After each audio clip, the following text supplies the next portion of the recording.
নমস্কার, জয় শ্রীকৃষ্ণ, জয় কালী। আমি জ্যোতিষ পরিমল। আজকে যেটি আপনাদের সঙ্গে আলোচনা করব সেটি হলো লগ্ন রাশির তত্ত্ব বিচার। দেখুন, আমরা এই জন্মছকের এটি জন্মছকের দ্বাদশ ভাব রয়েছে।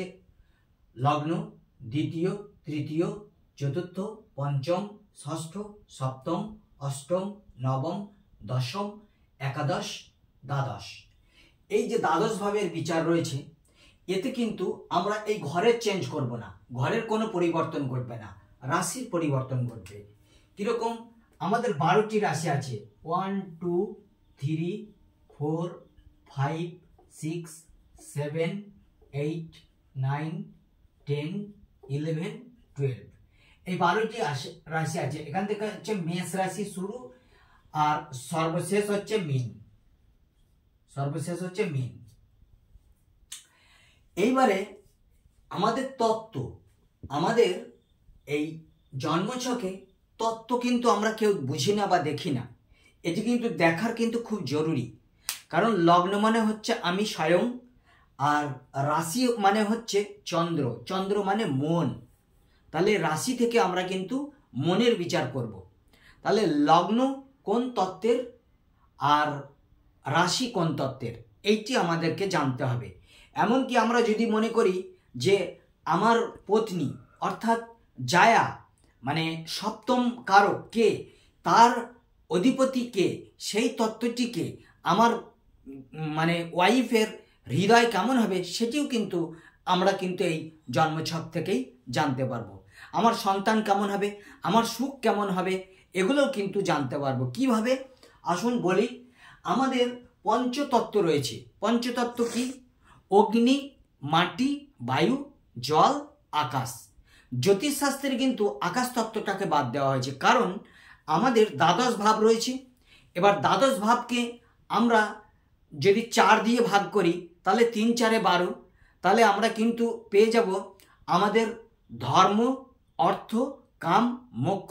কারণ আমাদের 3টি ত্রিকোণ রয়েছে, 4টি ত্রিকোণ রয়েছে। ধর্ম ত্রিকোণ, অর্থ ত্রিকোণ, কাম বা কামনা ত্রিকোণ, আর মোক্ষ ত্রিকোণ।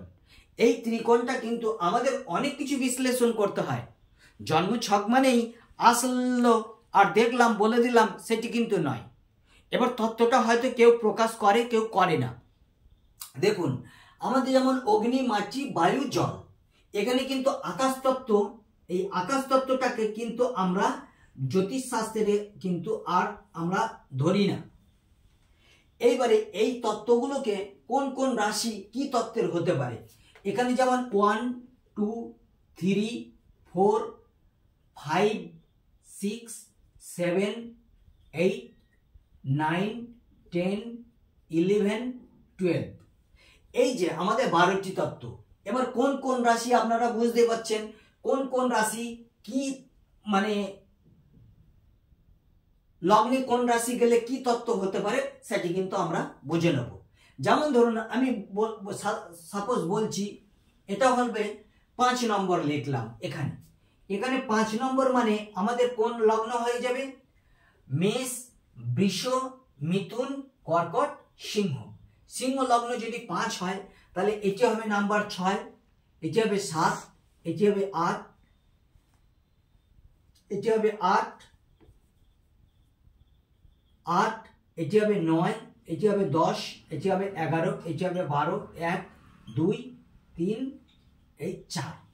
এবারে সিংহ লগ্ন, ধরুন কারো সিংহ লগ্ন, আর আমি বলছি মীন রাশি, এখানে রয়েছে কি?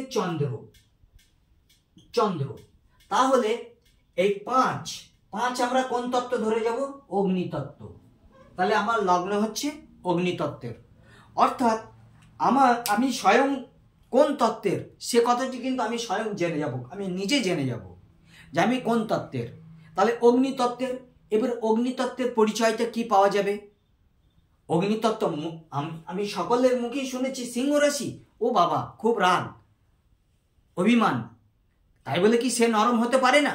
অবশ্যই সেই প্ল্যানেটের একটা টাইম দশা অন্তর্দশায় গোচরটা কি দেখতে হবে। আমাদের যে রাশি তত্ত্ব থাকবে আমরা রাশিকে দেখব। আর সবচেয়ে বড় কথা দেখতে হবে কি, যে ওই আমার চন্দ্র কোন নক্ষত্রে গেছে, সেই নক্ষত্রের অধিপতি কোন ভাবে বসে আছে।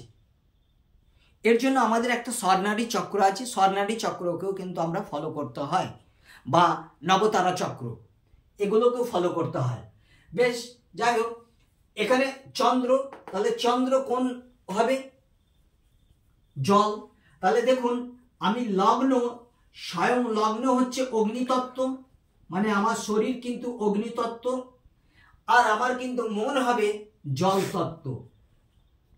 যেহেতু এটা মীন রাশি, 12 নম্বর জল তত্ত্ব, তাহলে এই অগ্নি আর মাটির সঙ্গে, অগ্নি আর জলের সঙ্গে কিন্তু সম্পর্কটা কি সুসম্পর্ক থাকবে? থাকবে না। আমার মনের মধ্যে একটা চঞ্চলতা, অস্থিরতা, বধিরতা, কখনো শরীরে গরম, কখনো ঠান্ডা, কখনো মেজাজ গরম, কখনো ঠান্ডা, এইরকম হবে। কিন্তু সেইভাবে কিন্তু আমরা পতি পত্নী পার্টনারের সঙ্গে আমরা সমস্ত কিছু, যেমন সাপোজ ধরুন এটা সুখ ভাব, চতুর্থ ভাব, লগ্ন 1 2 3 4, 4 মানে চতুর্থ। এই চতুর্থ ভাবে রয়েছে কি 8 নাম্বার, 8 নম্বরেও কে রয়েছে? জল। তাহলে কিন্তু এই আমার সুখটাও কিন্তু সেই রকমই হবে, সুখও কিন্তু আমার সেই জল তত্ত্বের মতনই হবে।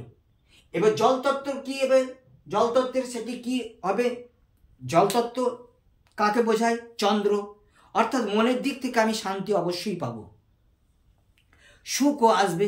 চন্দ্র যেভাবে বসে থাকে, কারণ চন্দ্র হচ্ছে আবার 4th হাউসের কারক, দিকবল, তাহলে সেই ক্ষেত্রে কিন্তু আমি সুখ কিন্তু আমি অবশ্যই পাবো। মন মানসিকতা, এবার সুখের সঙ্গে অনেক কিছু সম্পর্ক থাকে। ধন দৌলত থাকলেই যে আমরা সুখ পাবো সেটাও কোনো গ্যারেন্টি নয়। পুত্র সন্তান নিয়ে, পুত্র সন্তান সমস্ত কিছুতে ঠিক আছে, হয়তো দেখা যাবে আমি পুত্র বধূ আনার পর সেখানে আমি আবার গৃহ শান্তি পাচ্ছি না, সেটাও হতে পারে। এইভাবে আমাদের কিন্তু এই তত্ত্বগুলো বিচার করতে হবে। এইবারে দেখুন, এখানে এটা কর্মভাব, আমি কি করতে পারি? ব্যবসা করতে পারি না চাকরি করতে পারি? এটা হবে 2 নাম্বার, 2 নাম্বার। তাহলে আমি যদি মানে 2 নাম্বার ভাবি, তাহলে এই 2 নাম্বার আমাদের আবার যদি চাকরি ডিপার্টমেন্টে যাই, তাহলে আবার চর, স্থির, দ্বিস্বভাব, এই রাশিগুলো আবার বিচার করতে হবে। এবং ধর্ম ত্রিকোণ, অর্থ ত্রিকোণ, কাম ত্রিকোণ, মোক্ষ ত্রিকোণ, এই ত্রিকোণগুলো বিচার করে কিন্তু আমাকে আবার আমি চাকরি পাবো না ব্যবসা করব, সেটি আবার আমাকে ডিসাইড করতে হবে। যাই হোক, এখানে আমি 2 নম্বরে মাটি তত্ত্ব, আমি যদি ব্যবসায় যাই, কি কোন ব্যবসায় যাব? ব্যবসায় গেলে আমাকে খনিজ পদার্থের ব্যবসায় যেতে হবে। মাটি তত্ত্ব মানে পৃথ্বীতত্ত্ব, পৃথ্বীতত্ত্ব মানে পৃথিবী, পৃথিবী হচ্ছে মাটি, তাহলে আমাকে কিন্তু এই খনিজ পদার্থের ব্যবসায় যেতে হবে। তাহলে কিন্তু আমি আবার একটু আমার উন্নতি করতে পারি। যেমন ধরুন ওই হার্ডওয়্যারসের ব্যবসা, খনিজ পদার্থের ব্যবসা, তেলের ব্যবসা ইত্যাদির ব্যবসা, বা ভূমি সংক্রান্ত ব্যবসা, এই ব্যবসায় যদি আমি যাই তাহলে কিন্তু আমি নিজেকে ডেভেলপ আনতে পারি, আমার নিজের ডেভেলপ নিজেই আনতে পারি। যাই হোক, এইভাবে কিন্তু আমাদের তত্ত্ব বিচারও কিন্তু প্রয়োজন আছে। এবারে আমাদের 4টি তত্ত্ব, ও অগ্নি, মাটি, বায়ু, জল, এই 4টি তত্ত্ব, আকাশ তত্ত্বটাকে আমাদের এই জ্যোতিষশাস্ত্রে বাদ দেওয়া হয়েছে। কারণ আমাদের এই দ্বাদশ ভাবকে যদি 3 দিয়ে ভাগ করি তাহলে কিন্তু আমাদের 12টি রাশি, 4 দিয়ে যদি ভাগ করি তাহলে 3 4 12, তাহলে 3 4 12 মানে আমাদের চর রাশি, স্থির রাশি এবং দ্বিস্বভাব রাশি, এই কয়েকটি রাশি কিন্তু আমরা পাবো। আমাদের চতুর্দিকে বিচার করে কিন্তু আমাদের যারা জ্যোতিষশাস্ত্রের যারা প্রবর্তক রয়েছেন তারা কিন্তু আমাদের এইভাবে বুঝিয়ে গেছেন। যাই হোক, আমার এটা পড়াশুর জ্যোতিষশাস্ত্র, আমাদের এই সংখ্যা তত্ত্বের মধ্যে দিয়ে কিন্তু আমাদের বিচার ব্যবস্থা আনতে হয় সমস্ত কিছু। আর বিশেষ কিছু বলছি না। আমাকে দিয়ে যদি আপনারা জন্মছক বিচার করাতে চান তাহলে 9382123284 এই নাম্বারে ফোন করবেন। আমার একটি ইউটিউব চ্যানেল রয়েছে, PARIMALMONDAL ASTRO 20, এই এতে ইউটিউবে গিয়ে সার্চ করবেন, তাহলে আমার প্রোগ্রাম দেখতে পারবেন। আমার প্রোগ্রাম ভালো লাগলে অবশ্যই লাইক করবেন, শেয়ার করবেন, কমেন্ট করবেন এবং আমার ইউটিউব চ্যানেলটি সাবস্ক্রাইব করে রাখবেন। তাছাড়া একটি ফেসবুকে আমার পেজ চ্যানেল রয়েছে জ্যোতিষ জ্ঞান নামে, সেখানেও আমার প্রোগ্রাম দেখতে পারেন। সেখানেও অনেক কমেন্ট করে, অনেকে ভালো মন্দ অনেকেই অনেক কমেন্ট করে, আপনারাও করতে পারেন। আর বিশেষ কিছু বলছি না। জয় গুরু, নমস্কার, ভালো থাকবেন।